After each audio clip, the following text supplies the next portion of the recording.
ገብነው እየተከናወነ ያለው ጦርነት ነው እየተካሄደ ያለው።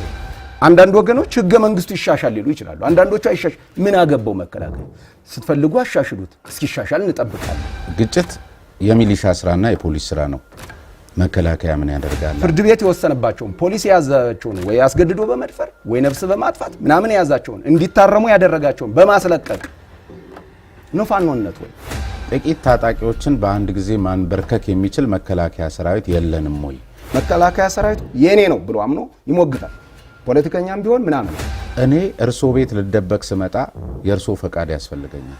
ስለዚህ የታጠቀው ኃይል ሊደበቅ ሲሄድ የደበቀው አካል አለ። ፋኖ የሚለጥፎ በፋኖ ስም ፋኖ በሉኝ ይላል አንልም።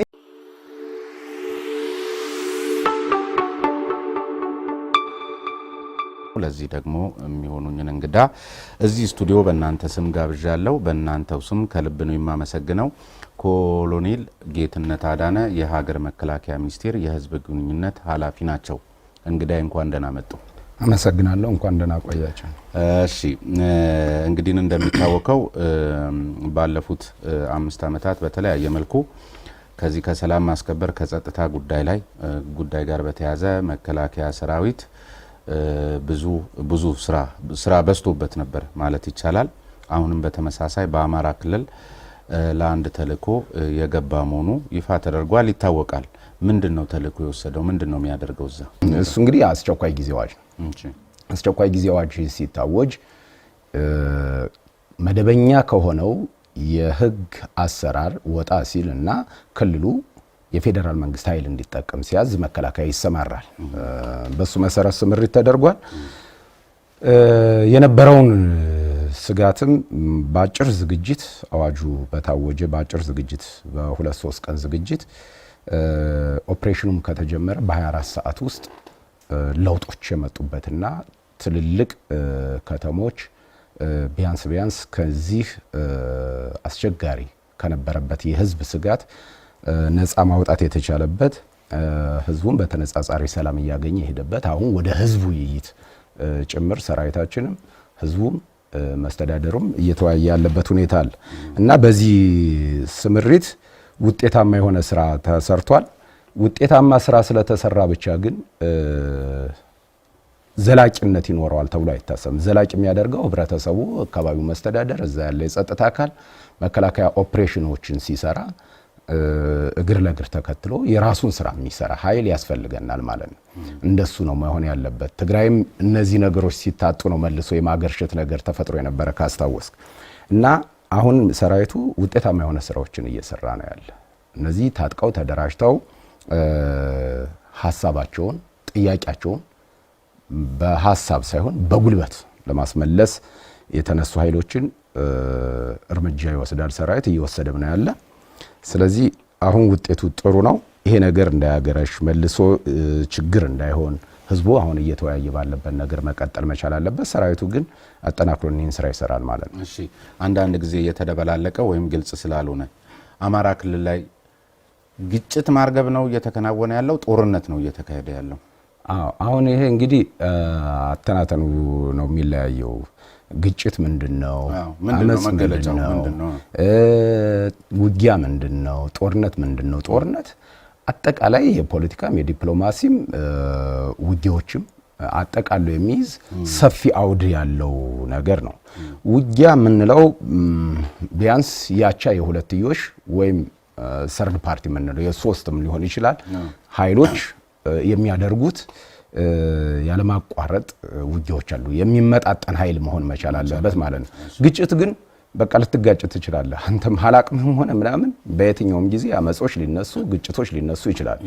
አማራ ክልል እየተከናወነ ያለው እሱ ነው። ግጭት የምንለው ምን? በግጭት መልክ ነው የሚቀመጠው። ለምሳሌ እስቲ መገለጫው አሁን ለምሳሌ መገለጫው ምንድነው መሰለ? ከሆነ በረሃ ተነስቶ መጥቶ ተቆጣጣር ነው ምናምን ሲባል ሰምተህ ከሆነ ማለት ነው እከሌን ከተማ ያዝ ነው ምናምን እዛው ቀበሌ 1 ተነስቶ ቀበሌ 2 ያለን ነገር ከዛው ሰፈር ተነስተ ሰፈርክን አምጸስ ላይ ያስክ ብቻ በውጊያ መከላከያን ወይ አሸንፈው ወይ ያለውን ኃይል ደምስሰህ እንደተቆጣጣርክ አድርገህ አክት ማድረግ የለብህም። እንደሱ አይነት ነገር አይደለም። የሚመጣጠን ነገርም የለም። ይሄ የሚመጣጠንም ኃይል የለም። መከላከያን በዛ ደረጃ ቻሌንጅ የሚያደርግ የለም። በተለይ አስቸኳይ ጊዜ አዋጁ ከታወጀ በፊት ከዛ በፊት የነበረ አነስተኛ ቋጠሮች ጉዳት አልደረሰም በመከላከያ ሰራዊታችን አይደለም። በግጭቱ ወደ በኋላ እንመጣበታለን። ግን አሁንም እዚቹ ላይ ለምሳሌ ህገ መንግስታዊ ከሆኑ ጉዳዮችም በሎጂክም እንመልከተው። ለምሳሌ እርሱ ግጭት ነው ይሉኛል፣ ግን መከላከያ ነው የገባው ዞሮ ዞሮ በአስቸኳይ ጊዜ አዋጅም። ነገር ግን ህገ መንግስታዊ በሆነ ኢሹ ብንነሳ ግጭት የሚሊሻ ስራና የፖሊስ ስራ ነው። መከላከያ ምን ያደርጋል? አንድ ስለዚህ ጦርነት ነው ወደሚል አቅጣጫ። ሁለተኛ እርሱ እንዳሉት የህዝብ ውይይታውን እየተደረገ ነው በተገኘ ውጤት። ኢኔሴንስ ጉዳዩ የጥቂት ሽፍቶችና እርሱ የሚሏቸው ታጣቂዎች ሳይሆን የህዝብ መሆኑን ያመላክታል። ምክንያቱም ከህዝብ ጋር መወያየትን ምን አመጣው? ከታጣቂዎቹ ጋር እንጂ። ከህዝብ ጋር እስከተወያያችሁ ድረስ የህዝብም እጅ አለበት፣ ህዝቡም ነው አጠቃላይ የተቆጣ ወደሚል የሚወስደን። ሁለተኛ ለአንድ የመንደር ሽፍታ የአስቸኳይ ጊዜ አዋጅን የሚያህል ድረስ መሄድን ምን አመጣው? አስቸኳይ ጊዜ አዋጅ ሲታወጅ እዚህ በጣም ውክቢያ ውስጥ ስትሆኑ አጠቃላይ እንዲህ ማህበራዊ ሚዲያውን ምናምን ስናይ ያ ሁሉ መቼም ጥቂቶች የሚያሰራጩት ሊሆን እንደማይችል ስለሚገመት እንደገና ደግሞ ቀደም ሲል ያው ጥያቄያቸውን በጉልበት ለማስፈጸም የሚል ነገር አንስተውልኝ ተልእኮ ወስዳችኋል ምናምን፣ ነገር ግን እርሱ ማለት ተመጣጣኝ ኃይልም አይደለም የሚል ነገር ስላነሱልኝ እና ተመጣጣኝ ኃይል ካልሆነ ምንድነው ጠቅላላ ነገሩን በ24 ሰዓት በአንድ ሳምንት ውስጥ ጨርሳችሁ ሰው ወደ ስራው የማይገባው? እስከዛሬ ድረስ እነዚህን የጥቂት ታጣቂ ኃይሎች ከሆነ ጥቂት ታጣቂዎችን በአንድ ጊዜ ማንበርከክ የሚችል መከላከያ ሰራዊት የለንም ወይ? ካልሆነ ግን ወይም እነሱን ማንበርከክ የሚችል ሰራዊት የለንም ወይም ከጥቂቶች በላይ ነው ነገሩ ወደሚያስብል አቅጣጫ ስለሚወስድ ግጭት የሚለው ድምዳሜ ያስኬዳል ወይ? አሁን እንግዲህ ምንድነው እንደ እያተናተኑ ነው። በፕሮፓጋንዳው መስክ ካየም ሰፋ አድርገን ልናየው እንችላለን። ምንድነው በፕሮፓጋንዳ ሰለባ የሚሆን የህብረተሰብ ክፍል የለም። እነዚህ ታጣቂዎች በህብረተሰብ ውስጥ ሰግስገው አይገቡም ማለት አይደለም። ሲጀመር አሸባሪም እነዚህ የታጠቁ ኃይልም ሌባም ራሱ የሚደበቀው በህዝብ ውስጥ ነው። ለዚህ ማስፈጸሚያ ይሆን ዘንድ የተለያዩ ጅምብሮች ይነዛል። ቀጥታ በሆነም ህዝቡን በማደናገርም በሚዲያዎቻቸውም የተለያዩ ውጅምብሮች ይነዛሉ ማለት ነው። ስለዚህ ስራው በእኛ እሳቤ በአጭር ጊዜ ውስጥ የተጠናቀቀ ነው። አጭርን ንጽጽር ስለሆነ ማለት ነው። ከነበረው ስጋት ኔቨር ተጠናቋል አይደለም። ከነበረው ስጋት መቅረፍ የተቻለበት ሁኔታ ቀላል ነገር አይደለም። የነበረው ነገር ምንም አይነት እንቅስቃሴ እንዳይደረግ መንገዶች ተዘጋግተው ህብረተሰቡ የመንግስት ተቋማት ተዘግተው የግል ተቋማት ተዘግቶ አውሮፕላን በረራ ያቆመበት በጣም በርካታ ጥፋቶች የጠፉበት ሁኔታ ነው ያለው። አሁን ወደ ውይይት አንጻራዊ የሆነ ሰላም ተገኝቷል ማለት ነው። በአጭር ጊዜ ውስጥ የምንለው እሱን ይሄ ኃይል ህዝብ ነው የተደበቀው። ይሄ ኃይል ከህዝብ አውጥተህ ለመምታት መከላከያ ይችላል፣ ምንም ጥያቄ የለውም። ግን ደግሞ እነዚህ በስርዓት ህዝቡን አሳምነህ በሰላም ከገባ በሰላም ካልገባ እንዴት ለይቼ መተዋለሁ የሚል ደግሞ የራሱ ጥበብ ያስፈልገዋል ማለት ነው። እሱን ለማድረግ መከላከያ አቅም አለው፣ ያደርገዋል። የጊዜ ጉዳይ ነው እንጂ ከማድረግ ወደ ኋላ አይልም ማለት ነው። ስለዚህ ውጤቱ የሚታይ የሚነበብ ውጤት ነው። ይሄንን ተከታትለ መኮትኮት ማሳደግ ወደ ዘላቂ ሰላም ማምጣት ደግሞ ከመከላከያ ውጭ ያለ ኃይል የሚሰራው ነው ማለት ነው። የአስቸኳይ ጊዜ አዋጅ የታወጀበት ምክንያት ይሄ በዋነኛነት የመንግስት ጉዳይ ነው። አስቸኳይ ጊዜ አዋጅን የሚያወጣው አካል ጉዳይ ነው። የመከላከያ ጉዳይ ከተቀመጠልን ህግ አንደኛው የሀገር ሉዓላዊነትን ከማስከበር በተጨማሪ በአስቸኳይ ጊዜ አዋጅ ሲታዘዝ ይፈጽማል። ታዘናል፣ እንፈጽማለን። ፍጻሜያችንም በጣም ውጤታማ የሆነ ስራ እኮ ነገሩን የምለው መታዘዛችሁ ልክ ነው። በህዝብ የተመረጠን መንግስት ማገልገላችሁ ተገቢነት ያለውና ተጠየቃዊ ነው።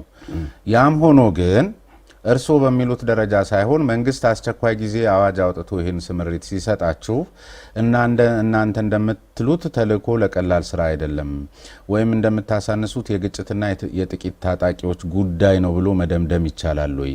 ነገሮቹ የሚያሳዩት ሚዲያው የሚያሳየው አሁን እኔና እርስዎን የሚመለከተንም ማህበረሰብ እኮ ሊታዘበን ይችላል። ምክንያቱም ግጭት ነው ወይ አሁን በየምን ምን ሰማው ስልኩ ዛሬ የኢንፎርሜሽን ቴክኖሎጂ ዘመን ነውና ሁኔታዎቹ ግጭትን የሚያሳዩ ናቸው ወይ? ከዚያ ከፍ ያለ ነገር አይደለም ወይ? አንደኛ ቀደም እንዳልኩት ነው፣ ግጭት ቢሆን በአንድ ጊዜ ታረጉት ነበር። ሁለተኛውንም ቀደምም ምንድነው የሚሉኝ ህዝብ ውስጥ የተደበቀ አካል። በነገራችን ላይ እኔ እርሶ ቤት ልደበቅ ስመጣ የእርሶ ፈቃድ ያስፈልገኛል። ስለዚህ ይሄ የታጠቀው ኃይል ሊደበቅ ሲሄድ የደበቀው አካል አለው። ያ አካል ደግሞ ሲደብቀው የዚህ የታጠቀ ኃይል አጀንዳ የኔም አጀንዳ ነው ብሎ ነው የሚል ይሄ አመክንዮ ነው። ስለዚህ እንደሱ ማሰብ እና እውነታውን ተነጋግሮ ወደ መፍትሄው መምጣት እውነት ነው። አሁን ምንድነው እኔ የምመልሰው ከፖለቲካ ከማህበራዊ ጉዳይ ወይም ደግሞ ኖርማሊ ዲፕሎማሲ ምናምን አይደለም፣ ከወታደራዊ ጉዳይ ነው። ወታደራዊ ጉዳይ ግጭት ምንድነው? አመጽ ምንድነው? ውጊያ ምንድነው? ጦርነት ምንድነው? እሱ ነው። አሁን ፖለቲከኛው ሲያስበው እንዴት ያስበው ይሆን? እኔ ስለሱ መጨነቅ የለብኝም ማለት ነው። አሁን እኛ ውጊያ የምንለው በተመጣጣኝ ኃይል የሚደረግ እንቅስቃሴ ነው። ተመጣጣኝ ራሱ ንጽጽር አለው። አሁን ለምሳሌ ሽምቅ የሚባለው ነገር በመጀመሪያ ሸማቂ ኃይል አለ አይደል? በደፈጣ ውጊያ ያከናውናል። ከዛ ያቻነት ስሜት ይኖረዋል። ከዛ ኦቨርላፕ አድርጎ ደግሞ ኃይሉን ወደ አሸናፊነት ወደ አጥቂነት ይመለሳል። እነዚህም የራሳቸው ደረጃዎች አሉ። እኔ የምመልሰው ምንድነው አሁን ባለው ሁኔታ መንገድ መዝጋቱን ከምን ጋር ልታያይዘው ትችላለህ? ከውጊያ ከአመጽ ጋራ ነው የሚያዘው አይደለ? ይሄ ኃይል በሚዲያ በመታለል በተለያየ ነገር ህብረተሰቡን በማታለል እነዚህ አይነቱ ጅምብር በመንዛት የሚያደርገው እንቅስቃሴ አለ። ምንም ጥያቄ የለው። መከላከያ ናቸው ነው ውጊያ ከመዋጋት ጦርነት አጠቃላይ ነገር ከማድረግ ጋራ ግን እንደሱ አይደለም ያለው። ግን አንዳንድ ጊዜ እናንተ ደግሞ በህዝብ የተመረጠን መንግስት አገልጋይ እንደመሆናችሁ መጠን በህዝብ የተመረጠ መንግስት ደግሞ ለሚቀርብለት ተደጋጋሚና ሰላማዊ ጥያቄዎች መልስ እየሰጠ ባልሄደ ቁጥር ልክ ሰው ገንፍሎ ወጥቶ ጥያቄውን ሲያነሳ በዚህ መልክ በሰላም ጠይቅ አጠይቅ ሰጣ ገባ ውስጥ መግባት ሰራዊቱን ዋጋ ያስከፍለውም ወይ? ሁለተኛ የታጠቀ ኃይል አሁንም ግልጽ ያልሆነልንና በተለያየ መልኩ እኔም ተምታቶብኛል። አማራ ሆኖ ያልታጠቀ አለ ወይ? ለምሳሌ አንዳንዶች ሲያነሱ አማራ መሳሪያ ባህሉ ነው ወይም መታጠቅ ማለት ሽጉጥን ምን መሳሪያን ያካትታል የሚለው መለየት አለበት። ሁለተኛ ባለፈው በትግራዩ ጦርነት ጊዜ ሁሉም አመራር ተነስቶ በሚዲያ በግላጭ ሲለው የነበረ ነው። መሳሪያውን ነጥቀህ የግል አድርገው ባርከን ሰተንሃል የሚል አቅጣጫ ተይዞ ሲሰራ ነበረ። ስለዚህ እንግዲህ ባርካችሁ የሰጣችሁትንም ወይም እናንተ የምታገለግሉት መንግስት ባርኮ የሰጠውን መሳሪያ ይዟል። እንዴት ለይታችሁ ነው አሁን የታጠቀ ያልታጠቀ የሚለውን እንትን የምትሉት? ጥሩ ጥያቄ ነው። እኛ ምንድነው የታጠቀን ስንል በኃይል ፍላጎቱን ሊያሳካ የሚችል አርሶ አደር ታጠቀና በኃይል መጥቶ መንግስትን ተቆጣጣሪ እንደዚህ አድርጌ ገለብጣለሁ አይደለም። አርብቶ አደሩ ታጥቋል፣ ምንም ጥያቄ የለውም። ከብቶቹን ንብረቱን የሚጠብቅበት አንዳንዱም እንዳልከው ባህል ራሱ አጠያይቂ ነገር ነው። አማራ ባህሉ ነው ምናምን የሚለው ነገር ራሱ ይሄ ነው አንደኛው መስተካከል ያለበት ነገር። የሳው እንደ ጌጥ እንደ ክብር ያየዋል፣ ምን ይለዋል፣ ምንም ጥያቄ የለውም። ሌላውም ህብረተሰብ አፋሩን ብትሄድ ምንም ብትሄድ እንደሱ ነገር አለ፣ ታጥቆ የሚንቀሳቀስ ኃይል አለ። ግን እኛ እንደ ወታደር መቼ ነው ክላሽን የተፈበረከው? መቼ ነው ይሄ ሁሉ የጦር መሳሪያ የመጣው? ባህል ነው እየተባለ አንዳንዴ ባህላዊ ጨዋታችን ነው ባህል ነው እንደዚህ የሚለው ነገር ራሱ መታረምና መስተካከል ያለበት ነገር ነው። ስለዚህ የታጠቀ ኃይል ስንል ታጥቆ መንግስትን በኃይል ለመገልበጥ የሚደረግ እንቅስቃሴ መንግስት ፌደራል መንግስት ሊሆን ይችላል፣ የክልል መንግስት ሊሆን ይችላል። ህዝቡ የመረጠው መንግስት በኃይል በንግግር እኮ ማስወገድ ምን ማለት በምርጫ እንዲማድረግ ምናምን ይቻላል።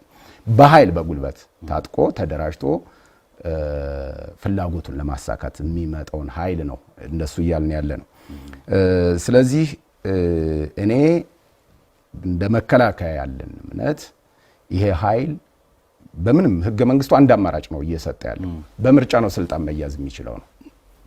አሁን ይሄ ህገ መንግስታችን የምትጠይቀው ጥያቄ ካለ ብዬ 4 ሰነዶች ይዣለሁ እዚህ ጋር ህገ መንግስት፣ አዋጃችን፣ የሰራዊት የግንባታ ስትራቴጂ እና መተዳደሪያ ደንባችን ይዣለሁ። በጣም ከነዚህ ውስጥ እያጣቀስን ሁሉ ልንነጋገር እንችላለን። መንግስትም በተመለከተ የስለ መንግስት ይታዘዛል። አንዳንዴ ምንድነው መሰለ ሰራዊት ለማን ነው ታዲያ የሚታዘዘው? ይሄ ሃይማኖት ተቋም አይደለም፣ ህገ መንግስታዊ ነው። ህገ መንግስታዊ ነው። ህገ መንግስታዊ መሆኑ ብቻ አይደለም ከሞራል ከሳቢ አንፃር ምንየው የትኛው ሀገር ነው የየትኛው ሀገር ሰራዊት ነው በመንግስት የማይታዘዝ?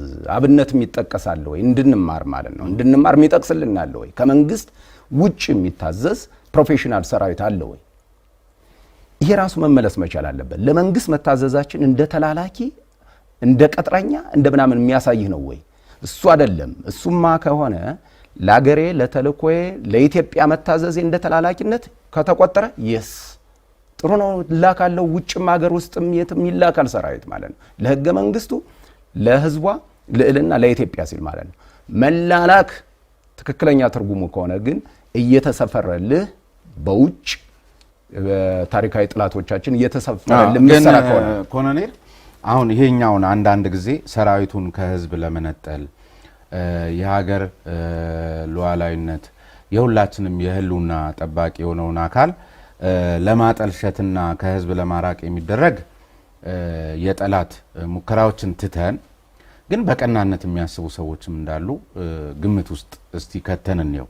እኔ አሁን በቀናነት የሚያስቡ ሰዎች የሚጠይቁት ጥያቄ ስለሆነ አንዳንድ ጊዜ እኛም ግራ እስኪገባን ድረስ አሁን ምን መሰሉት ህገ መንግስታዊ ነው እናንተ መንግስትን ማገልገላችሁ። ያም ሆኖ ግን በተለይ እንደኛ አይነት ደሃ ሀገሮች በተግባርም በተለያዩ አደረጃጀቶች ላይ ስለምንመለከት ህገ መንግስቱ መንግስትና ፓርቲ የተለያዩ መሆናቸውን ይተነትናል በብዙ መልኩ። ነገር ግን በተጨባጭ ደግሞ መሬት ላይ ፓርቲና መንግስት ድንበራቸው ጠፍቶ ተቀላቅለው የመንግስት አመራሮች እኮ የመንግስት መድረክ ላይ ቆመው የፓርቲያቸው ልሳን ሆነው ሲያወሩ በምንሰማበት ሀገር ፓርቲ ማለት የፓርቲ ዲሲፕሊን ማለት መንግስት ማለት የመንግስት ዲሲፕሊን ማለት ምን ማለት እንደሆነ ገና ተረድቶ ማስረዳቱ ቀርቶ ያልተረዳ አመራር ባለበትና ዘራፍ የሚል አመራር በሞላበት ሀገር እናንተም አንዳንድ ጊዜ ከካድሬ መድረኮች መቆጠብ በእናንተ ስም ደግሞ የመንግስት አመራር ነን ብለው የሚወጡ አካላት ስለ መከላከያ ሰራዊት ሊያብራራ መድረክ ላይ ወጥቶ የፓርቲ ወሬ የሚያወራ የመንግስት አመራር አለ እርሶም ስለሚያውቁት። ለዚህ እኮ ነው የሚቀላቅሏችሁ። ይህንንስ እንደ መንግስት አገልጋይ ሆናችሁ ተነጋግራችሁ አታጥሩም ወይ? ስለዚህ በቅንነት ለሚያነሱት አካላት መልስ ይስጧቸው። ጥሩ ነው። አሁን ምንድነው ቅድም እንዳልኩት ፖለቲካዊ ነገር፣ አስተዳደራዊ ነገር፣ ማህበራዊ ነገር ጉዳይ መፈጸም ያለበት ከሚመለከተው አካል ነው። እኛ ምንም ጥያቄ ኑር ምንም የትኛውም ጥያቄ ኑር በኃይል አትንጡ ነው የኛ ዋነኛው መሰረት። በአገር ውስጥም ሆነ ከሀገር ውጪ ልንሰጥ የምንችለው ሚሽን የሀገርን ሉዓላዊነት ዳር ደንበር የህዝብን ክብር ማስጠበቅ ነው የሰራዊት ዋነኛ ነገር። አሁን ስላልከኝ ነገር እንንጣ። ከዚህ ህገ መንግስት ላይ ይሄ እንግዲህ በጣም ጥሩ ነገር ስላለ ነው። ከዚህ ህገ መንግስት ላይ የሚያነሳልን አንቀጽ 51ን እንይ። በጣም ግልጽ አድርጎ ነው የሚያስቀምጠው። ባይዘወይ የፌደራል መንግስት ስልጣንና ተግባር ይላል። አንደኛው የተቀመጠችው ህገ መንግስቱን ይጠብቃል ይከላከላል አይደለ? ከዛ ደግሞ የሀገርና የህዝብ የመከላከያና ደህንነት እንዲሁም የፌደራል መንግስት የፖሊስ ኃይል ያደራጃል፣ ማደራጀት ብቻ ሳይሆን ይመራል ይላል። ይሄ ደግሞ 6 ላይ የተቀመጠ ነው። ስለዚህ በመንግስት እንታዘዛለን። ከዚህ እነሳና እንዳልከው ደግሞ ጠቅላይ ሚኒስትሩ ምን ይላቸዋል? እኔ ጠቅላይ ሚኒስትር ስለነበሩ ይሄ ህገ መንግስት ይወጣው 74 ላይ አንቀጽ 74 ላይ የሚያስቀምጠው አለ። አንድ ላይ የሚያስቀምጠው ርዕሰ መስተዳደር ናቸው። ከዛ ደግሞ እንደገና የሚኒስትሮች ምክር ቤት ሰብሳቢ ናቸው። የጦር ኃይሎች ጠቅላይ አዛዥ ናቸው ይላል። እይ እንግዲህ አሁንም አሳያለሁ። አዋጃችን ደግሞ እኔ ያልኩት ያለው እውነት ነው። ልመጣ ነው ወደሱ እመጣለሁ። አዋጃችን የሚያስቀምጠው ደግሞ አንድ ነገር ልነግር ብዬ ነው አስተሳስሬ። የጦር ኃይሎች ጠቅላይ ኤታማዦር ሹም ስልጣንና ተግባር ይላል። ይሄኛው ምን ህጋዊ መሰረት አለው ከዚህ ህገ መንግስት ጋራ እናነጻጽር። ምክንያቱም ሰፋ አድርገን ማብራራት ስላለብን ነው። በአንቀጽ 55 ለተወካዮች ምክር ቤት ለህዝብ ተወካዮች ምክር ቤት የሰጠው ስልጣን ህግ ያወጣል ነው የመከላከያንም ጨምሮ። በሱ ስልጣኑ መሰረት የተወካዮች ምክር ቤት ይሄንን አዋጅ ያወጣልን የመከላከያን አዋጅ። ከመከላከያ አዋጅ ውስጥ የጦር ኃይሎች ጠቅላይ ኤታማዦር ሹም ስልጣንና ተግባር 6 ነጥቦች አሉት። አንደኛው ምን ይላል? 5ኛውን ላንብብልህ። በነጋሪት ጋዜጣ ምንም ስለሚታወቅ ማለት ነው። የጦር ኃይሎች ጠቅላይ አዛዥ መመሪያና ውሳኔ መሰረት በማድረግ ሰራዊቱን ያዛል፣ ያዋጋል ይላል። የጦር ኃይሎችን ጠቅላይ አዛዥ የጠቅላይ ሚኒስትሩን መመሪያ ማዕከል አድርጎ ጦር ያዘጋጃል ያዛል ይላል። ማንም ኢታማጆር ሹሙን ማለት ልብ በል። ስለዚህ ስልጣን የተሰጠው የጠቅላይ ሚኒስትሩን ማለት አሁንም ሰውን ብቻ እንዳንከተው የጦር ኃይሎች ጠቅላይ አዛዥን ትእዛዝ ሰምቶ ኢታማጆር ሹሙ ያስፈጽማል። አሁን ቆይ እንዲመጡልኝ የሚፈልገው በትክክል መለሱልኝ። አሁን እዚህ ሀገር አሁን ያሰብን ያለነው እርሶ መልሱትን ሲሰጡኝ ይሄ ለማጠልሸት የሚሄደውን እውነት ነው። እሱን ክሊር ለማድረግ ይሄን አንደኛ ይሄ ክሊር ያልሆነለት ማህበረሰብ አለ። ሁለተኛ ጠቅላይ ሚኒስትሩን ጠቅላይ አዛዡን ኢታማጆር ሹሙን እንተዋቸው። ዝም ብለን ወረዳ ክፍለ ከተማ እኛ የዕለት ተዕለት የምንገለገል ሰዎች የፓርቲና የመንግስት ድንበር የጠፋበት ግቢ እናያለን። ለምሳሌ አሁን አንድ ክፍለ ከተማ እርሶ ሲሄዱ ፓርቲውም መንግስትም ተቀላቅለው ነው የምናገኛቸው። ስለዚህ ከዚህ ተነስቶ ሰው ይሄንን ህገ መንግስታዊ ስልጣን አቢዩዝ እየተደረገ ነው ብሎ አስቦ ይሄን ለሚላችሁ አካል እንዳልሆነም ይሁን እንደሆነ ይንገሩት ነው እንጂ ህገ መንግስታዊነቱ ላይ ምንም ጥያቄ የለም። በዚህ መሰረት ሰራዊታችን ግዳጁን ይፈጽማል። የግዳጅ አፈጻጸም መመሪያው እንደገና ደግሞ የሚያዘም ምንድነው? ለምሳሌ እዚህ ያስኩል ልንገርህ። እዚህ ግዳጅ ስንፈጽም ጠቅላላ ኢታማጆር ሹሙ ያዘዘው ለአንድ ወታደር ይደርሰዋል። ግዳጅ ስትፈጽም እንዲያደርግ መመሪያን ትእዛዝን በዚህ በተሰጠው አዋጅ መሰረት ማለት ነው በእያንዳንዱ ኬስ ይገኛል። ግዳጁን ሲፈጽም ከሰራዊት አንግል አንጻር አይቶ ይፈጽማል ማለት ነው። ለአካል ጉዳተኞች፣ ለሴቶች፣ ለህፃናት ምን ጥበቃ ማድረግ እንዳለበት ከዚህ በቀጥታ ከላይ የታዘዘው እስከታች ድረስ እንዲደርሰው ይደረጋል። በእያንዳንዱ አሁን አማራ ክልል ለምሳሌ ግዳጅ ሲፈጽም፣ ትግራይ በነበረ ጊዜ፣ ምዕራብ ኦሮሚያ ግዳጅ በሚፈጽምበት ጊዜ፣ የውስጥ ችግሮች በሚያጋጥሙ ጊዜ አሁን እንግዲህ ፖለቲከኛው ያቀላቅለዋል ከሆነ ፖለቲከኛውን ነው መጠየቅ ያለበት ሰው ማለት ነው። እሱንማ በፖለቲካዊ ነገር ፍቱት። ሰራዊት እዚህ ውስጥ ምን አገባው? ለምሳሌ አንዳንድ ወገኖች ህገ መንግስቱ ይሻሻል ሊሉ ይችላሉ። አንዳንዶቹ አይሻሻል ምን አገባው መከላከያ። ስትፈልጉ አሻሽሉት፣ እስኪሻሻል እንጠብቃለን። እኛ ጸጥታን ነው የምናስከብር።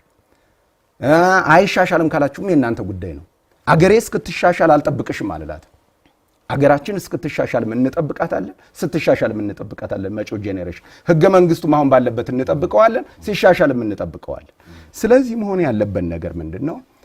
የቄሳርን ለቄሳር እንዲባል የአስተዳደሩን ለአስተዳደር፣ የፖለቲከኛውን ለፖለቲከኛ፣ የወታደሩን ለወታደር መስጠት ነው።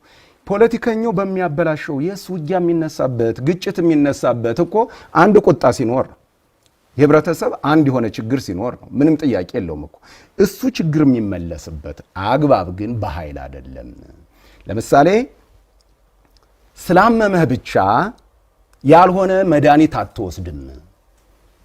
መድኃኒቱን ያውም የሚያዘው ዶክተር ያልተማረ ልምድ የሌለው በቅርብህ ያልሆነ አይቶህ ያልመረመረ ሰው ሲሰጥ ደግሞ አደጋው ከባድ ነው። ስለዚህ ጥያቄዎች ሲኖሩ የህዝብ ጥያቄዎች አግባብነት ባላቸው ነገር መፈታት መቻል አለበት። የሚስተካከል ህግ ካለ የሚስተካከል አፈጻጸም ካለ ህብረተሰቡ ወዘው ነው ታግሎ ምሁራኖች አሉት። ህብረተሰቡ የተለያየ የማህበረሰብ ክፍል አለ፣ ወዘው ማጥራት መቻል አለበት። እሱ መንገድ ግልጽና ሰላማዊ መንገድ ነው። ሰላምን በማደፍረስ በኃይል ግን መከላከያ ጋር ግጭት ይፈጠራል። ስለዚህ የሚያበላሸው አሉ። አንድ የመንግስት አመራር ህዝብ በተሰበሰበበት መድረክ ላይ ለምሳሌ አሁን የአማራ ክልልን ላይ ያለውን ሁኔታ ብንወስድ ስለናንተ ያወራ ስለ ሰራዊት ሲጀመር ምን አገባውና ነው የካድሬ ርዕሰ ጉዳይ ላይ የናንተን የሚያነሳው? ለምንድን ነው የምታነሳው ማትሉት? እሱ ሲቀላቅላችሁ እኮ ነው ሰው የሚቀላቅላችሁ። አሁን በሰሞኑ ላይ በምንመለከተው ስለ መከላከያ ሰራዊታችን ልዕልና፣ ታማኝነት፣ ህገ መንግስታዊ ጠባቂነት የሚወራበት መድረክ ላይ የሚያወራው ሰውዬ መንግስትን ወክሎ መሆኑን ይረሳውና እንደ ፖለቲከኛ አንድን ህዝብ እንደ ህዝብ ይፈርጃል፣ ይተነኩሳል ወዘተርፈ። ትናንት እንኳን እንደ መንግስት በተጋበዘ የአሸንዳ በዓል መድረክ ላይ ፖለቲካ ሊያወራ የሞከረን ሰውዬ የመከላከያንም ስም እየጠራ ተመልክቻለሁ። ህዝብን የሚፈርጅ የሚያንቋሽሽ እንዲህ በሚሆንበት ጊዜ ያውና ያውናችሁ ስለሚሉ ሰዎች ይሄ እኮ ነው አሁን እናንተን መረዳት ውስጥ እንዳንከት እንዲህ አይነትም አካላት አሉና በመንግስት መስመራችሁ ትገናኛላችሁ። እኛን የተመለከተ አንዳሽ ጉዳይ ካለ ጠቅላይ ኢታማዦር ሹሙና ካለ ጠቅላይ አዛዡ ውጪ መናገር የተከለከለ ነው የሚል ቀይ መስመር ለምንድን ነው ማይሰመረው? ሁሉም እየተነሳ እኮ ስለ መከላከያችን ጀግንነት በሚያወራበት መድረክ እኮ ነው እየፈሰሰ ሌላ ትንኮሳ ውስጥ የሚገባው። ይሄን ጊዜ ሰዎች አንድ ናቸው ምናምን ቢሉ ምን ይገርማል? የእናንተም ችግር ነው ነው። አዎ አይ ጥሩ ነው። መከላከያንም ጨምሮ እንደዚህ ተንኳሽ ንግግር የሚናገሩ የመንግስት ባለስልጣናት አውቶማቲካሊ እርምጃው ሰዱ የሚል ህግ የለን። ራሱን የሚያርምበት ራሱ ያርማል። እኛ ህግ ተከትለን ነው የምንሰራ። እከሌ አባበለው የሚባል ባለስልጣን ተንኩሷል ህዝብንና አክሽን ውሰድ የሚል የለንም ህግ። አንደኛ ሲጀመር ይሄንን የሚያስተካክለው ህብረተሰቡ ነው። አንደኛ አንተ ተንኳሽ ንግግር ለምን የመንግስት አገልጋይ አይደላችሁ አትማከሩ? ቆየኝ ስለሱም ልመጣ ነው። አሁን ይሄንን የሚያስተካክል ህዝብ ነው። አንደኛ የውስጥ አሰራር ልክ እንደኛ ተቋማት ናቸው። በውስጣቸው መገማገም መቻል አለባቸው። ይኖራል ብዬ ማምናለሁ። በእነሱ ውስጥኛ ስለማንገባ ፖለቲከኛ ውስጥ ፖለቲከኛ ይግባ እንጂ እኛ አንገባ። ያስተካክል ያርም። እዛ ድርጅት የሚባል አለ ምናምን እሱ ያርመው። ባለስልጣኑ ሲፈልግ አይምረጠው። ምርጫን በሚመጣ ጊዜ እንደነዚህ አይነት አመራር አይሹም። የነሱ ስልጣን ነው፣ የህብረተሰብ ስልጣን ነው። መከላከያ በዚህ ምንድነው የሚያደርገው ነው ባለ ግንኙነት ሚኒስትሩ ኖርማሊ ከሲቪል የመጡ ናቸው አይደለም የሚሾሙት በህግ መሰረት በሚኒስትሮች ምክር ቤት ሊወያዩበት ይችላሉ ማለት ነው። እንደነዚህ አይነት ጉዳይ አሁን በሱ የሚነሳ ከሰራዊቱ የሚነሳ ጥያቄዎች ውስጥ አሰራሮች ምናምን ካለ እንደ መንግስት ሲሰበሰቡ ደግሞ አስተዳደራዊ ጉዳዮች ፖለቲካዊ ጉዳዮች የሚያነሱት የሲቪል ተሿሚ የሆኑ ሚኒስትር ስላሉ እነሳቸው ያነሱታል ማለት ነው። ለእናንተ ሪፖርት ታደርጋላችሁ። ኖርማሊ ምንድነው ለኛ ለግዳጅ አፈጻጸማችን የውስጥ አሰራር ለግዳጅ አፈጻጸማችን እንከን ይሄ ባይሆን ምናምን የምንለው ካለ እናቀርባለን ማለት ነው በሪፖርት ላይ። ስለዚህ እንደነዚህ አይነት ነገሮች ግን ዋነኛው አራሚው ማን ነው ከተባለ የሾመው ሰራዊት እኮ አይሾም። በምርጫ ኮረጆ አትመርጠውም። የትነት የሚባል ሰውዬ ሲመጣ ወደ ውትድርና መርጦኝ አይደለም የወረደ ኮረጆ አስገብቶልኝ ምናምን ኮሎኔል ይሁን እስኪ ሳምበዲ ጄኔራል ይሁን እስኪ ምናምን ተብሎ አይደለም። በ5 ዓመት ማንቀይ አሁን ያሉን ጄኔራሎች ኖርማሊ ማለት ነው ጥፍፍ ብለው ከብዙ ጣውረድ የደረሱ ጄኔራሎች ናቸው። ከ30 ዓመት በላይ በውትድርና ታሪክ ያላቸው ናቸው። በዚህ 30 ዓመት የተቀያየሩ ብዙ ነገሮች እንዳሉ አስብ። ድርጅትን ወግኖ ፖለቲካ ወግኖ ሄደ እዛው ሊሄድ ይችላል። አይተናልም ደግሞ እንደነዚህ ከዚህ ሁሉ ነጥረው የመጡ ጄኔራል መኮንኖች አሉን አሁን ኢትዮጵያ ማለት ነው። ስለዚህ እነዚህ ማንም ይንጣ ማንም ህዝብ የመረጠው ህዝብ ተመርጧል አልተመረጠም የኛ አጀንዳ አይደለም። ተመርጧል ብሎ ምርጫ ቦርድ ያረጋግጥልሃል ማለት አቤቱታ ካለው ፍርድ ቤት ይቀርባል ማለት ይሄ ሁሉ አሰራር እንቅፋት ቢሆን ራሱ ያስተካክል እንቅፋት ያስተካክል። ያኛው ሲገጥም ሁሉ ግን መሳሪያ እየጨበጥክ አትንጣ ነው የመከላከያ መሳሪያ የሚጨብጥ አንድ ኃይል በቂ ነው ለአንድ ሀገር። አለበለዚያ እርስ በርስ ያባላናል መጥፎ ነው። ስለዚህ ይሄኛው ነገር ጉዳት የለውም እያልኩ አይደለም። እየተጎዳ እኮ ነው። ሰራዊት ይጎዳል። የህብረተሰብ በተለይ የድሃው ልጅ ይጎዳል። ግጭት ሲፈጥር እኮ ግጭት ቆስቋሾቹ አይደለም የሚነኩት። ግጭቱ እሳትና ወላፈን የሚበላው ሰራዊቱን ልክ የድሃ ልጅ እዛው ታች ያለው ግጭቱ የሚከናወንበት አውድ ላይ ያለው ኃይል ነው የሚጎዳው። ምን ጊዜም እሱ ነው። በየትኛውም ነገር እንደ ሰራዊት አሳዛኝ ነገር የሚያይ ተቋም የለም። ስለዚህ ይሄንን የምናርመው በተለይ ስልጣን በተሰጠን ስኮፕ ልክ ነው። ሰራዊት የተደራጀበት ዓላማ ስላለ እንጂ የፖለቲካ አዝማሚዎችን የማስተካከል ስልጣን በህግ አልተሰጠንም። ትግራይ ላይ አንድ ኃይል ወታደራዊ ክንፉን ቲዲኤፍ አሉት፣ ትግራይ ዲፌንስ ፎርስ አሉት። መከላከያ ኃይልም ነበር። ተወካዮች ምክር ቤት ያወጣለት ስም ስለነበረ በስሙ ነው የምንጠራው። አሁን ተነስቶለታል። ኦሮሚያ ላይ የኦነግ ሰራዊት እንድንል ይፈልጋል። አይ በስሙ አሸባሪው የሸኔ ኃይል እንላለን።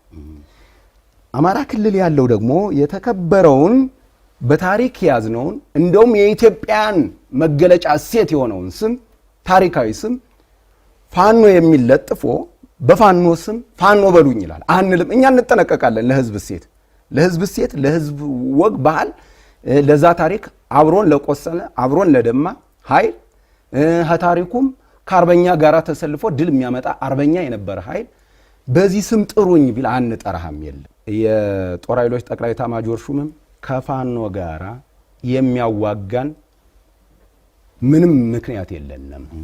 በኮሙኒኬሽናችን ወቅት እንደ መንግስት ፌል የተደረገ ነገር ካለ መገምገም አለበት። እሱ ይገምግም፣ የሚገመግመው አካል። እንደ መከላከያ ላይ ቀርበን እያልን ያለ ነው። አስመሳይ ይሄንን ስም ተጠቅሞ የሚሰራ ኃይል ግን አለ በተግባር። የፋኖ ተግባር ነው ወይ? ያ ተግባር ነው ወይ አይደለም? በታሪክ እንደምናውቀው እንደተዘመረለት ይሄ ነገር አይደለም። በተግባር መንገድ እየዘጋ ከወረዳ ወረዳ እንዳይገናኝ፣ ከወረዳ ዞን እንዳይገናኝ፣ ከዞን ክልል ከተማ እንዳይገናኝ ማድረግ፣ አርሶ አደር እንዳያርስ ማድረግ፣ የአማራ ክልል ፍርድ ቤት የወሰነባቸውን ፖሊስ የያዛቸውን ወይ አስገድዶ በመድፈር ወይ ነፍስ በማጥፋት ምናምን የያዛቸውን እንዲታረሙ ያደረጋቸውን በማስለቀቅ ነው ፋኖነት ወይ? እሱም በማድረግ ነው ፋኖነት የሚረጋገጥ። ይህ ኃይል አይደለም። ስሙን ፋኖነት፣ አርበኝነት፣ ወጣትነት ከሆነ ነገ ይሄ ኃይል እኮ መከላከያን የሚቀላቀለው ኃይል ይሄ ነው። ስለዚህ ይህንን እነሱ እንድናጠለሸው ባዘጋጁልን ወጥመድ የምንገባ ኃይሎች አይደለንም። እንደ መከላከያ ነው አቋማችን እንጂ እነሱ የሚጋብዙት ይሄንን ነው። ሚዲያውም እኮ ጭምር ነው። ሚዲያውም የመንግስት ሚዲያም በለው የግል ሚዲያም በለው 3 አይነት ነገሮች አሉት በእኛ የሚዲያ ሞኒተሪንግ ስራ ማለት ነው። አንደኛው ነገር መከላከያ አሁን ቅድም ሲባል እንደነበረው መከላከያን የመከላከያ ሰራዊታችን ብሎ የሚገልጽ የኔ ብሎ የሚገልጽ ኃይል አለ የራሱ እንደሆነ። ይሄ መከላከያ ሰራዊት ከፈረሰ አገር እንደሚፈርስ ስለሚያውቅ ማለት ነው። ከትግራይ የሆነ ኃይል መጥቶ፣ ከአማራ የሆነ ኃይል መጥቶ፣ ከኦሮሚያ የሆነ ኃይል መጥቶ መከላከያ ሳይኖር አገር ትኖራለች ኢትዮጵያ ትኖራለች ብሎ የማያስበው ኃይል የሚዲያ አካልም ይሄንን በውል ተገንዝቦ መከላከያ ሰራዊቱ የኔ ነው ብሎ አምኖ ይሞግታል። ፖለቲከኛም ቢሆን ምናምንም እኔም የኛ ያልኩ ነው። በጣም አሪፍ ነው። እሱ ነው የሚገባው። የመንግስት ሚዲያ ሆነህ የግል ሚዲያ ሆነህ በዋዥ የተቋቋምኩ ነህ መከላከያና በትግራይም ሲሆን በአማራም ሲሆን በኦሮሚያም ሲሆን እከሌ ገጠሙ ልክ የዩክሬንና የራሻ ጦርነት እዛ ሆነው እንኳን በእኛ ላይ ምን ጉዳት እንዳደረሰ ይታወቃል። የከሌ ብለህ አግልለህ እንደ ተመጣጣኝ ኃይል ፈርጀህ ታስተላልፋል።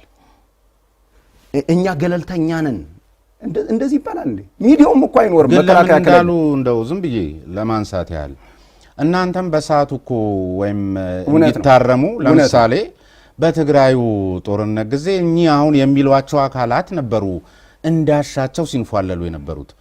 እንዴ እናውቃለን እኮ ጦር ኃይሎች ቤታቸው እስኪመስል ድረስ ከጀነራሎቹ ጋር ግቢው ላይ ሲንፏለሉ ውለው ሲያድሩ የተለየ ፕሪቪሌጅ ተሰጥቷቸው ዛሬ ሲናገሩ በዚህ ደረጃ እዚያው በሰዓቱ አትቆነጥጧቸውም ነበር? አሁን ሲሆን ነው ልክ አለመሆናቸው የሚገባችሁ? አሁን ዋነኛው ነገር እሱን ምንድነው ማየት ያለብህ? ጀግና በባህሪው ማለት ነው። መሪዎቻችን ጀግኖች ናቸው። በባህሪው ሩሩ ነው። አንተ ዜጋ ነህ፣ ሂድና አግኛቸው፣ አግኝተህም ታውቃለህ። አሁን ጄኔራል ባጫ ጋራ ንግግር አድርጋል፣ በቃ ያምንሃል፣ ይጠጋሃል፣ ምንም እንትን የለውም። ኖርማሊ በሆነ መስመር ተገናኘ። ዩኒፎርማችን የለበሱ ሁሉ እኮ አሉ። ዩኒፎርማችን ኢትዮጵያን አርሚ የሚለውን ዩኒፎርም ለብሶ ዛሬ መከላከያን በአንድ በኩል ፈርጆ ይሄዳል። ይሄ ሌላ ያውቀሰው። አሁን ምንድነው መሰለ እኔም የማውቃቸው አሉ በግል እኮ በስራዬ ምክንያት እኔም የማውቃቸው በጣም የምንከባበር ሰዎች አሉ አይደለ? አሁን ሌላ መስመር ይዘው የምንተዋወቅ የነበርን ሰዎች የኦነግ ሰራዊት ነው፣ የሸኔ ሰራዊት ነው፣ የከሌ ሰራዊት ነው እያሉ ስም ሰጥተውታል። ይሄ ትክክል አይደለም ነው። ሁለተኛው ኃይል ምንድነው መሰለ? ሁለተኛው ኃይል እያጣቀሰ የሚናገረው ኃይል ነው። ሶስተኛው ለዓላማ ነው። ዓላማው አገር ማፍረስ ሊሆን ይችላል። የተሰፈረለት ገንዘብ ሊኖር ይችላል። መሪዎቻችን ባይዘው ወይ ያዳምጡ። መሪዎቻችን ሂድና ሞኒተር አድርግ። እንደ ሳምንት ሰራዊቱን የሚወቅስ ሰው የሚወቅስ ሚዲያ ሞኒተር ብታደርግ ወይ የጠቅላይ ኤታማዦር ሹሙን ወይ የምክትል ኤታማዦር ሹሙን ፎቶ ይለጥፉና በቃ በለው ነው። ደንበር መጠበቅ ሰፈር መጠበቅ የምትለው ልብ በል። ደንበር ላይ ያለው ወታደር ብቻ አይደለም፣ ማዕከል ላይ ያሉ መሪዎችን እንደ አቅሚቲ ስበት ማዕከል አድርጎ ለዓላማው አገር ለማፍረስ ይህንን ሰራዊት ለማፍረስ ተግተው የሚሰሩ ሰዎች አሉ። ኢላማ አድርገው ማለት በየቀኑ እነዚህን የተቋሙ ከፍተኛ አመራሮች ሳይተቹ አይውሉ። ግን ደግሞ አራተ ካነሱት አይቀር በአስቸኳይ ሽፋን እንድትሰጡን የሚል ደብዳቤ ወደ አየር ኃይል ተልኮ ወጥቶ የሚል አንድ የሰማሁት ነበር አሁን በሚሏቸው ሚዲያዎች። ሁለተኛው ደግሞ ሾልኮ የወጣው የጀነራሉ ድምጽ በሚልም እንደዚሁ ተመሳሳይ ሆነ። ፕሮፓጋንዳ ይሁን የእውነት መረጃ ይሁን እኔ ስለማላቅ እርሱ ይንገሩኝ። እኛም አይተነዋል። እንደውም አጭር የሆነ ነገር ማብራሪያም ሰጥቼ ነበር። ከሚገርሙ የውሸት ዜናዎች መፈብረክ አንደኛው ያልተሳካለት ውሸት ነው። ለጊዜው ሊያደናግር ይችላል ተከታይ ባልዋልታ እንትን የሚል ይሄ ደብዳቤ ድሮንና አየር ኃይል እንዲታዘዝለት የሰሜን እዝ አዛዥ እንደጻፈ ተደርጎ ሊፈበረክ የተሞከረ ነገር ነው። ሶስት ስህተቶችን እንገር እንደው በቀለል ባለ ነገር። አንደኛው ስህተት የአየር ኃይልም ሆነ የመካናይዝድ ድጋፍ በምትፈልግበት ጊዜ እንደሆነ ቢሮክራሲ በደብዳቤ አይደለም የምትጽፈው። መከላከያ የኮሙኒኬሽን ኖርማሊ መገናኛ ዘዴ ያለው በኮድ የሚመለከተው አካል አስሮ የሚመሰጥር አካል መስጥሮ የሚተላለፍ ነው ጥያቄው የሚቀርበው ማለት ነው እንጂ ደብዳቤ ፋክስ አድርግልኝ በዚህ በምናምን አይደለም። ይሄ አንደኛው ሚስጥራዊነትን የሚያባክን ስለሆነ አይፈቀድም። የራሱ የመገናኛ ዘዴ ስላለው በዚህ ደብዳቤ አይጻፍም። አንድ በሁለተኛ ደረጃ ሌተናር ጄኔራል ጌታቸው በቀለ የሚል ፊርማ ነው ያለው። ሌተናር ጄኔራል ጌታቸው በቀለ የሚል ጄኔራል የለንም በመከላከያ ውስጥ ማለት ነው። ሌተናር ጄኔራል ጌታቸው በቀለ የሚባል የለን። በሁለተኛ ማህተሙ ነው በጣም የሚገርመው ማለት ነው። የመከላከያ ኮንስትራክሽን ኢንተርፕራይዝ ነው የሚለው። የመከላከያ ኮንስትራክሽን ኢንተርፕራይዝ አስመስለ ማህተሙን ስላደረክ ብቻ የኮንስትራክሽን ኢንተርፕራይዝ እንደው ህዝቡም የሚያውቀው ስለሆነ ምን ሊጠይቅ ይችላል? ፈንጂ ከጠየቀ ደማሚት አካባቢውን ይሄ ምንድነው ገደል ካለ እሱን ለማስተካከል ምናምን ሊጠይቅ ይችላል። ድሮን አየር ኃይል ጠየቀ ብለ ማህተም እሱን መለጠፍም በጣም የተሳሳተ ነገር ነው። እዚህ ጋር አንዳንድ ነገር ልንገራ። ለምሳሌ ቅድም መከተሉንም ጠቅላይ ኤታማዦር ሹሙንም እንዳነሳውልህ ጄኔራል ሰይድ ትኩዬን የሚባሉ አሉና አሁን አንድ አረብ ሀገር ወታደራዊ አታሹ ነው ከሄዱ ቆይተዋል። ግን አሁንም ድረስ እናያቸዋለን ፎቶአቸውን። ቁስለኛው ሞልቷል፣ ቁስለኛ ሆስፒታል ሞልቷል ምናምን ሲጎበኝ እሱም ፎቶ ያመጣል። አርካይቭ ላይ መጠቀም ትችላለህ አሁን ያሉበትን ሁኔታ ማለት ነው። ሜጀር ጄኔራል ግርማ ክበበው የሞጣው ልጅ ይላል። ሞጣን እኮ በስም አልሆነ በስተቀር አያውቀውም። እሳቸው እዚህ አዲስ አበባ ላይ ሰራዊታቸውን አዲስ አበባ ዙሪያ ሰራዊታቸውን እያዘጋጁ ምን ያሉ ሜጀር ጄኔራል ናቸው። የብርጋዴር ጄኔራል ማዕረግ አድርገው ለጥፈው ነው እንደዛ የሚለው። ብርጋዴር ጄኔራል ጌታቸው አሊ ተሰው ይላል። የምስራቅ አፍሪካ ተጠባባቂ ብርጌድ አዛዥ ናቸው። እዚሁ ነው ቢሮአቸው ያሉት ማለት ነው። አሁን ይህንን በተግባር አይተ ማጋለጥ ከኛም ኖርማሊ ምንድነው መሰለ ለሚወራው ወሬ ሁሉ መከላከያ በዚህ መልስ መስጠት የለባትም። አሁንም ዘርዝረን አንዘልቀውም። ግን አሁን እኔ አንድ ግራ አይገባኝ የጌታቸው ምናምን ካልሆነ ያ ማህተም ወይ ማህተሙ ፎርጂድ ከሆነ ፎርጂድ ነው በማለት በቂ አይደለም ወይ ነው። አለበለዛ ግን ፈንጂ አምካኝ ከሆነው መስሪያ ቤት የሚሆን ግንባታ ከሚሰራው መስሪያ ቤት የሀገር መከላከያ በሚል ስም ማህተም ከወጣ ሻጥር አለ ማለት ነው። ዞሮ ዞሮ ሊዞርባቸው የተዘጋጀ አካል አለ ማለት ነው። እርስዎ እንዲነግሩን እኛ የምንፈልገው እዚህ ሻጥር ውስጥ የተገኙ አካላት ይሄ እርምጃ ተወሰደባቸው ነው። ይሄ ካልሆነ ደግሞ ወይ ፎርጂድ ነው የሚለውን ነው። ከዚያ ውጪ ግን ይሄ ማህተም የእንትና ስለሆነ አየር ኃይል እንዲህ ሊያዝ አይችልም ምናምን የሚለው ማብራሪያ ሌላ ትርጉም ይዞ ነው የሚመጣው። ከሆነ ወይ ፎርጂድ ነው እንዲሉ ወይም ደግሞ ይሄንን ሻጥር የሰራው አካል ላይ ወሰዳችሁትን እርምጃ ይንገሩ። እሱ ነው እኮ ስህተት የሚሆንበት ነገር ሶስት ምክንያቶች አልኩ። ውሸት ነው እያልኩ በቃ ውሸት ነው ፎርጂድ ነው ኖርማሊ ይሄ እኮ ነው። በማስመሰል ስንት ይሰራ የለ እንኳን ይሄንን ፎርጂድ ለመሆኑ ሶስት ምክንያቶች ገለጽኩልህ። እንደገና ይሄንን በማስተባበል የራሱ የመስሪያ ቤቱ አስተባብሏል። ራሱ የዛኛው የግንባታው ማለት ነው። በሁለተኛ እኔም መግለጫ ሰጥቻለሁ። ስለዚህ በዚህ ፎርጂድ እንደሆነ ሾልኮ የወጣው የጄኔራል አበባውን ባይዘወይ እኒ ጄኔራል በመጀመሪያ በትግራዩ ግጭት በነበረው ጦርነት ጊዜ እሱ ጦርነት ነው ኖርማሊ በሱ ጊዜ ከተመለሱ ጥቂት ጄኔራል መኮንኖች ውስጥ አንዱ ናቸው። ክብር ይገባ እንደማንኛውም ሰው ሊኖሩ ይችላሉ። አገርህን ካደጋ መክት ጠብቅ ሲባሉ የመንግስት ጥሪ ሲቀርብላቸው የመጡ ናቸው። በዚህ ብቻ ክብር ሊያገኙ ይገባል። ኑሯቸውን ጥለው ምን ብለው ወታደር ነኝ ኢትዮጵያን አገለግላለሁ ብለው የመጡ ጄኔራል ናቸው። ከዛም በትግራይ ጦርነት ጊዜ በጣም ሲሞካሹ ምን ሲሉ የነበሩ ናቸው። ሲያሞካሿቸው የነበሩ ናቸው። አሁን እውነት ነው። እሱን ልመጣልን። ከዛ ደግሞ እንደገና ሲቪልም እያሉ ሾልኮ የወጣው ድምጽ ምናምን ብለው ይሄንን ያስተላልፋሉ። በነገራችን ላይ የመከላከያ ጄኔራል አይደለም። እኔም አሁን አንተ ስቀርብ እኮ ፍቃድ ያስፈልገኛል። የመከላከያ ጄኔራል መግለጫ ሊሰጥ ማብራሪያ ሊሰጥ በመከላከያ ጉዳይ ላይ ፍቃድ ያስፈልገዋል። አሰራር አለን። የመከላከያ ኦዲቶሪያል ፖሊሲ አለን በሚዲያ ማለት ነው። ማንም መጥቶ ሊናገር አይችልም። ስለዚህ መከላከያ አክቲቭ እያሉ የተናገሩን ነገር አይደለም። ሲቪል እያሉ ተናግረውት ከሆነስ ከንግግሩ ላይ ምንድነው ችግሩ? እነዚህ ሚዲያዎች ለምን አሁን ማምጣት ጀመሩ? አዋርደው በጣም ሲተቿቸው የነበረ በጣም በሚገርም ሁኔታ እኔ እነሱ ሲያቀርቧቸው ነው በጣም የገረመኝ። እነዚህ ሲያደርጉ አሁን ለምን ተፈለገ ይሄንን ለማምጣት?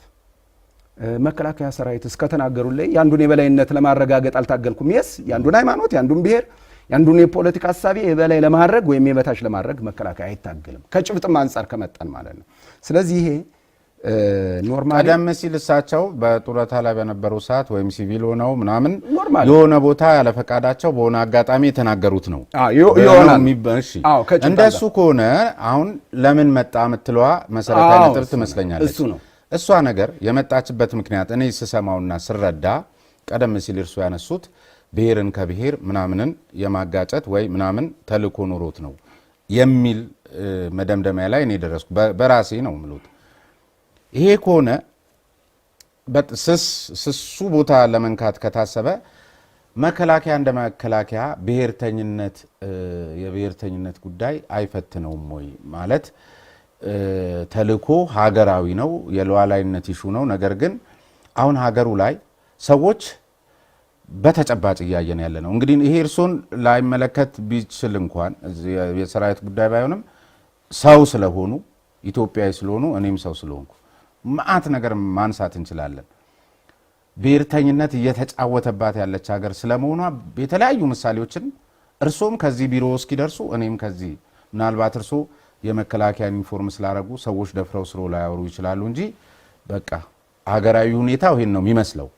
ይሄ በሆነበት ሁኔታ ላይ የመከላከያ ሰራዊት አባላት ሰው ናቸው፣ ኢትዮጵያ ውስጥ ናቸው። ብዙ ነገር እንደኔ ያሉ ብሔርተኝነት ፈትኗቸው የሆነ ጊዜ ላይ በተለይ አሁን እርሶ እንደሚሉት አይነት ግጭት በሚኖርበት ሰዓት ላይ ድንገት አፈሙዝ የሚያርዙሩበት እድል ሊፈጠር ቢችልስ? ከእንደዚህ አይነት እንትን እናንተ ነፃ መቼም የመላእክት ስብስብ ስላልሆናችሁ እናንተ ትሆኑ የምችሉበት እድል አለ? አሁን ይሄ ምንድን ነው ቅድም ያልኩ ነው። እነዚህን መሪዎች ታሳቢ ተደርጎ እየተነዛ ያለው ነገር ለምንድን ነው ሲባል እሱ እኮ ነው ለማለያን ነው። ግን ይሰሙሃል ወይ ነው? ጊዜ የላቸው። አየር ላይ ስላለው ሳይሆን መሬት ላይ ስላለው ነው የሚጨነቁት። ቅድም እንዳልኩ የውጩን ጀነራል አበባው ልክ ነው፣ እውነት ነው። ሌላው ሰራዊት እውነት ነው። እሱን ነው የምመጣልህ። አይሰማም። ሌላው ሰራዊት ልነግርህ ነው። እሱን ውጭ ስላለው ነገር ከወታደራዊ አታሽ ምናምን ይመጣላቸዋል የውጭ ስጋት፣ ከሀገር ውስጥ የተለያዩ ነገሮች ይመጣላቸዋል። መሬት ላይ ምን አለ ነው እንጂ እኛ ለምሳሌ ሚዲያ ሞኒተሪንግ እንሰራለን እንደ ህዝብ ግንኙነት። ይሄንን እነማን ሚዲያዎች ናቸው መከላከያ ላይ ፎከስ አድርገው የሚሰሩ? ለምን ይሰራሉ? ከጀርባቸው ምንድነው? ከመረጃ ጋራ ትንተና ይደረጋል። ተጨምቆ ከስንት አንድ ቀን መከላከያን በጥላትነት እየፈረጁ ያሉ ሚዲያዎች እነዚህ ናቸው ሊባል ይችላል። አለበለዚያ የቀን አጀንዳ ያደርግልን መስሚያ የለውም። አሁን ለምሳሌ እኔ ሂጄ በሚዲያ የሰማሁትን ክቡር ኢታማጆር ሹም ክቡር ምክትል ኢታማጆር ሹም እንዲህ ተባለ ብና ወግድ ነው የሚሉ እሳቸው እውነት ነው። በየደረጃው የሚገኘው ሰራዊትስ ምጥን ተደርጎ ስለሚሰጥ ማለት ነው። ከዛ ባሻገር ደግሞ ያለውን ልንገርህ፣ እሱን ነው የምመጣልህ። ፈተና አይሆንም ወይ? ፈተና ሆኖ አይተነዋል። በመከላከያ ሰራዊት ወንድሜ ፈተና ሆኖ አይተነዋል። አዋግቶናል እኮ ከራሳችን የወጣ ትግራይ ላይ በገጠመን ጊዜ ብሔርተኝነቱ ፈተና ሆኖ መጥቶ አዋግቶናል። ደም ተፋሰናል። እንደማይጠቅም እናስተምርበታለን፣ እንለማመድበታለን። አሁን በገጠመን ነገር ያሁኑስ ላይ ቢደገም ልንገርህ፣ እሱ እኮ ነው። አልተደገመማ። ባልተደገመ ነገር ለምን አወራለሁ? ይሆናል ሰማይ ቢወድቅስ ብዬ እኔ ማውራት አልፈልግም። አሁን ኦሮሚያ ላይ ሸኔ የሚባለው ኃይል ሲነሳ የኦሮሞ ጄኔራል የሆኑ በብሔራቸው ኦሮሞ ልበል እንግዲህ ማለት ነው ቢሄዱ ኖሮ ትግራይ ገጥሞን እንደነበረው በትግራይም በመቶዎች የሚቆጠሩ እኔ ኢትዮጵያዊ ነኝ ብሎ መስዋዕትነት የከፈለ ጓዶቻችን አሉ፣ ይሄዱት እንዳሉ ሁሉ ማለት ነው። ልክ ኦሮሚያ ላይ ግጭት ሲገጥምህ ሰፈርህ ተነስተው ወደ ኦሮሞ የምትሄድ ከሆነ አማራ ላይ አሁን ግጭት ገጠመ፣ የአማራ ጄኔራልና ምናምን ከፍተኛ መኮንን እዛ ገጥሞ እንደነበረ ቢገጥመን ኖሮ አሁን ያገኘነው አንጻራዊ ሰላም ይኖር ነበር ወይ? የሪፎርሙ አንድ ውጤት የሚባለው እሱ ነው። ገለልተኛ ሆነ ከብሔር ከሃይማኖት ከፖለቲካ ሐሳብ ገለልተኛ ሆነ ስራ ነው። በዚህ የሚጠለፍ ሰው ካለ እነዚህ ቅድም ያልኩ ጄኔራሎች በብዙ ፈተና ነጥረው እዚህ የደረሱ ናቸው አይደል? የሚንጓለል ካለ ይንጓለላል ማለት ነው። ለምሳሌ በመጪው ምርጫ ማለት ነው ብልጽግና ፓርቲ አይመረጥም፣ ሌላ ኤክስ የሚባል ፓርቲ ህዝቡ መርጦ ብልጽግና ቢሆን አረ ብልጽግና ከሞተማ እኔም አብሬ ልሙት ወይም ከወደቀማ አብሬ ልውደቅ የሚል ካለ አብሮ ይወድቃል ማለት ነው። ወይም አብሮ ሲነሳ አብሮ ይነሳል ማለት ነው። ኢትዮጵያ ብሎ ቃል የገባው ሰራዊት ይቀጥላል። እንደሱ ነው እየነጠር የሚሄድ። ዳግም ሲመረጥስ አይ ኤክስ የሚባለው በማጭበርበር ነው ብሎ መከላከያ ሊወግን አይችልም። የሚወግን ነገር ገለልተኛ የማይሆን ሰራዊት ካለስ እየተበጠረ ይሄዳል። ግለሰቦች አጀንዳ አይደሉም። ግለሰቦች እየታረሙ እየታሸን እየተቀረጽን ነው እዚህ የምንደርሰው። ወታደራዊ ቅጣቶች አሉ። ወታደራዊ ወንጀሎች ሲፈጸሙ ፍርድ ቤቶች ይወስናሉ። አስተዳደራዊ እርምጃዎች አሉ። ስለዚህ እነዚህን እያደረግን እያነጠርን ተቋም የመገንባት ስራ እየሰራን እንሄዳለን ማለት ነው። ስለዚህ እኔ በብሔር የሚያነሳሱ እነዚህ ሚዲያዎች ላይ ግን አንድ ነገር ብቻ ማለት እፈልጋለሁ። ቢያንስ ህዝቡን ምኑን እንተው። ሰራዊት በራሱ በጣም ትልቅ ማህበረሰባዊ ትስስር ያለው ተቋም ነው። ከጥንት ጀምሮ ለምሳሌ አይተ ከሆነ በአመጽ የፖሊስ መለዮን በዱላ ተሰክቶ በሚዲያ ላይ ሲያውለበልቡት ነበር አይደለ? የተለያዩ ሚዲያዎች ውጭ ያሉ ሚዲያዎች ያውለበልቡት ነበር። እሱን ነገር እሱ ላይ መስዋዕትነት አለ ማለት ነው። መለዮን ከፍ ነው ያደረጉት። እሱን ይሰብኩበት ነበር። ስለዚህ ሰራዊት ከጥንት ጀምሮ እስከ ዛሬ ወደፊትም ሰራዊት ልናገኝ ከሆነ ዋጋ ከፍሏል ለዚች ሀገር። አባትህ ዋጋ የከፈለው የተሰወው ወይም አገልግሎት ጡረታ የወጣው፣ አጎትህ ዋጋ የከፈለው፣ ወንድምህ ወይም ለሴት ባለቤቷ ዋጋ የከፈለው ለድርጅት ለሆነ ለግለሰብ አይደለም። ከጥንት ጀምሮ እስካሁን ድረስ እንደ ተቋም ሲታይ ማለት ነው። እንደ ተቋም ሲታይ ከውጭ ነው ሰራዊቱን የሚያጥላሉ ኖ ልትላቸው ይገባል እና አርፋችሁ ተቀመጡ ማለት መቻል አለበት። አንድ የምንወደው ከሀገራችን ነገር እሴት ካለ መከላከያ መሆን መቻል አለበት። መከላከያና ሰራዊቱ ክብራቸውን የተመለከተ ጉዳይ ስላነሱ ማጠቃለያውንም እሱን እናርግ። አንድ ሀገራችን ውስጥ የሚገኝ ጸሐፊ ናቸው። በጣም ሀገራቸውን የሚወዱና ስለ ሀገራቸው ተቆርቋሪ መሆናቸውን በተለያዩ ጽሁፎቻቸው ላይ ለመገንዘብ አይከብድምና አሁን በስተመጨረሻ ላይ የታተመ መጽሐፋቸው ይመስለኛል ችቦ የሚል ከመድበሉ ላይ ነጻነትን የማናውቅ ነጻ ሰዎች የሚለው ጉዳይ የመከላከያ ሰራዊታችንን ክብር የተመለከተ ነው። ምንድነው እሳቸው የሚያነሱት? በአሜሪካን ሀገር በነበራቸው ቆይታ ላይ ለአሜሪካን ወታደሮች ወይም ደግሞ ስለ አሜሪካ ሲሉ መስዋዕትነትን ለከፈሉ የሰራዊቱ አካላት አሜሪካ ለማንም የማትሰጠው ክብር ነው የምትሰጣቸው። አሁን እንደውም ጥሩ የሆነ የግሪን ሌጋሲ ወቅት ላይ ነን። ተቋማችሁ ራሱ በዚያ ደረጃ ያምራል። አዲስ አበባን በተመሳሳይ በተለያየ መልኩ መዋቢያ ስፍራዎች እየተሰሩ ነው። ነገር ግን የታለ የሰራዊቶቻችን ለኢትዮጵያ መስዋዕትነት የከፈሉ ሰራዊቶቻችን መካነ መቃብር የታለ ስም ዝርዝራቸው? ምን ማለት ነው ይሄ የሚል ጥያቄ አንስቶ እንደውም ይሄ ጥያቄና ይሄ አደራ ለጋዜጠኞችና ለታሪክ ተመራማሪዎች ተዋለው ስላለ እኔ የመጀመሪያው አደራ ተወጪሎንና ይሄን ጥያቄ ላቅርብ። የታለ መካነ መቃብር ስፍራቸው? ክብራቸው በጣም ጥሩ ነው። ምንድነው በእኛ ኖርማሊ መተዳደሪያ ደንባችን ላይ አንድ ሰራዊት በሚሰዋበት ጊዜ ግንባር እንዴት ነው ቀብሩ መፈጸም ያለበት የሚል ኖርማሊ አለን ስርዓት። እንደገና በየደረጃው ቀብሩ እንዴት ይፈጸማል የሚል አለ። እሱ አጠቃላይ ከባህላችን ጋራ ምንም ሃይማኖት ጋራ ታይቶ መሰራት ያለበት ወደፊት ስራ ነው ያልከው ነገር ምንም ጥያቄ የለው። አንድ ቦታ ላይ መካነ መቃብር ስምን ዘርዝረ ምን ብለህ ከሃይማኖት ከምን ከባህል ከምን ይፈቅድልናል ወይ? ከሌሎቹ ስላየን ይሄ ታይቶ ተጠንቶ መደረግ መቻል አለበት። ክብር መስጠት አለብን። የስ ምንም ጥያቄ የለው። ወታደር ከዚህ በላይ መከበር መቻል አለበት። የማህበረሰብ ንቃተ ህሊና እያደገ በሚሄድበት ጊዜ ከዚህ በላይ ዋጋ የሚከፍል ሰው እንዲመጣ ወጣት እንዲመጣ መከባበር መቻል አለብን። ይሄ ምንም ጥያቄ የለው። አሁን እሱ ነው የተገላቢጦሽ ሆነ። ይሄ መካነ መቃብር ያልከው ምናምን ነገር በውጭ የምናየው ይቅርና እንደ በሌብላችን ጀግናን በሚያከብርበት ስታንዳርድ መቼ ሆነን አሁን እየሆነ ያለ እኮ ሰራዊቱ ጋር የሚያላትሙት ወጣት ልንገር ካለ ደሞዝ የሚፋለም ነው ይሉታል። ካለ ምናምን የሚፋለም ነው። አንተስ በምንድን ነው እየተዳደርክ ያለው? እሱ ሲሰዋ እሱ ሲሞት እናት አባት ዋይ ብለው ነው የሚቀሩ። ልጅ ካለው ዋይ ብሎ ነው የሚቀሩ። ምንም መጦሪያ ሳይኖራቸው ያዋጓል። አንተስ እንደሱ ነው ወይ? ውጪ ነው የምታዋገው? የዩቲዩብ ብር ላይ ትከፍላለህ ወይ?